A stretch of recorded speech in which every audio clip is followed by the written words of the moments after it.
For after that in the wisdom of God, the world by wisdom knew not God. That's a sermon in itself. Man's wisdom cannot bring him to God.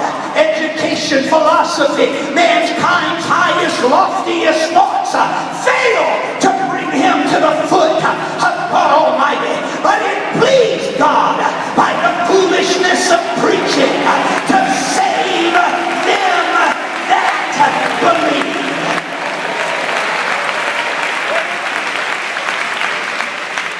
In society as a whole, preaching and especially preachers have ebbed and flowed in their acceptance and popularity.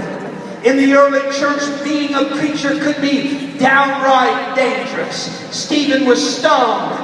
James was killed by the sword. Peter would have followed him in execution had he not been delivered by the miraculous hand of God.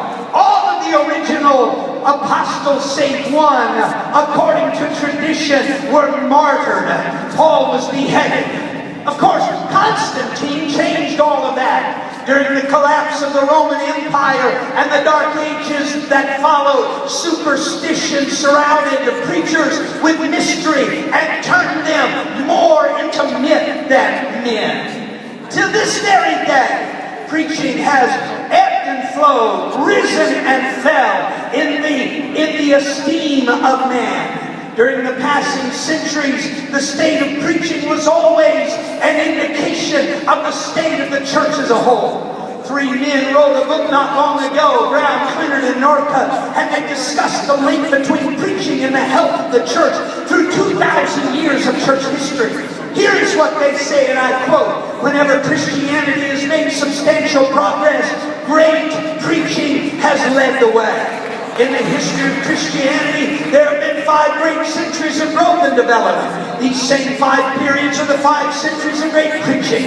The first with the apostles, the 4th with Chrysostom and Augustine, the 13th with Francis and Dominic, the 16th with Luther and Calvin, the 19th with Spurgeon and Maclaren. And contrariwise, they say, when preaching has declined, Christianity grows stagnant. In the Dark Ages, in the 14th and 15th centuries, in the 17th and 18th centuries, in most countries, preaching was weak and ineffective, and so was the church.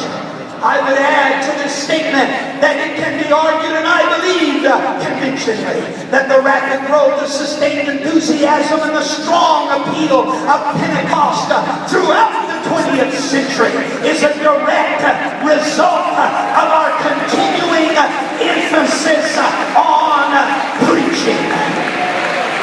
Even in our churches, when preaching is de-emphasized, when other things began to overshadow